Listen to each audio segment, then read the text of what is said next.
last year you came here and you're like, Lakers aren't a playoff team. And the whole world killed me. That is correct. Except the people that went to Vegas. That's based on that. So and I think Charles might have been with you in that regard too, because he was concerned about LeBron getting on all these flights on in the Western Conference that he didn't have to do in the Eastern Conference. Okay. But you were definitely the leader of that charge. What about this year? What do you think? I know it might be a little too early, but what do you think? First blush? Well, anytime you got LeBron, I love that. You're ahead of the game, and so he and Anthony Davis, I think, is going to be. I think it's going to be something special. I still think Dwight Howard is probably the most disrespected player of our generation, and maybe he's earned some of that, but averaging a double-double, what he's done, guys are getting $100 million contracts for that now based on potential. I love their bench. I love the guys they have coming off the bench. I still think they need some deadly knockdown shooters. Yeah, that was your issue with them last year, that they didn't have If you play with LeBron, all you got to do is just be ready to shoot. That's why I think that Westbrook, to change subjects, go for it. He's going to have a heck of a career. If I was Westbrook, I'd say I'm not going to average any points. I'm going to average 30 assists. I'm not going to shoot it. All y'all been crying about me shooting it. You hate me. You hate my best friend, Harden.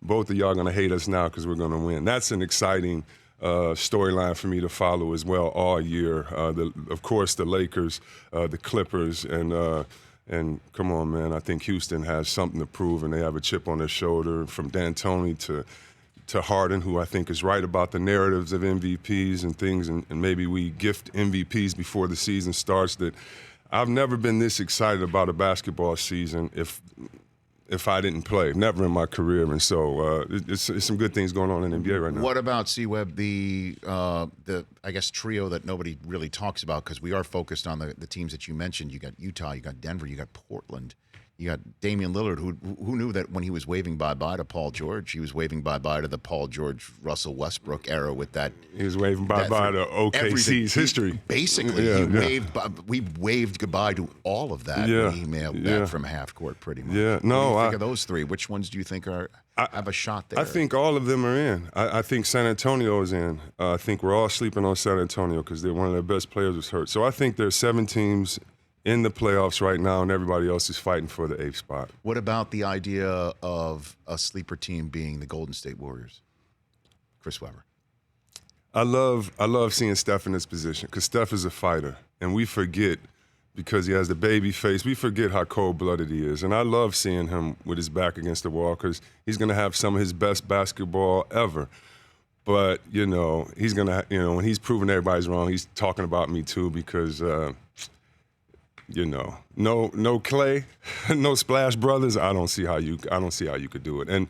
And one thing I do understand is that when teams are vulnerable, it's payback time. And all those other teams, those younger teams, I mean, they're going to build their season off of getting, trying to get that one win on a cold Tuesday night in January when they're coming off a back-to-back. So every game is going to mean so much for their opponent. It's going to be interesting to see how Golden State handles the other side of the coin. And before we move on, what about the East? We've hardly even said a word. We haven't said a word about the East. I'm excited to see Kemba in Boston. Okay. I don't know why, because he's been kind of an underrated player. We think only he can score and things like that. I wonder how he fits in. I want to see Brad Stevens step up with his communication. But I heard that Embiid lost 15 pounds. If he did that, that's going to be scary.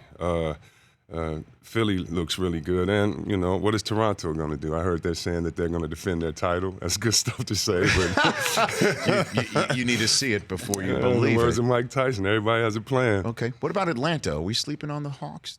What do you think? There's a lot of people. There's a bandwagon that seems to be filling up quite a bit with the Hawks. There's always a bandwagon for the Hawks. But that's about it? But we'll leave it there? Yeah, we'll leave it there. I love Trey. I love him, and I think he's proved a lot of people wrong. I love the excitement of the arena. I love management. Shout out to Grant Hill. But I think they need a few more players before you can really get excited about them. For more of The Rich Eisen Show, tune to Audience Channel 239 on DirecTV for free on BR Live or download the Rich Eisen Show app.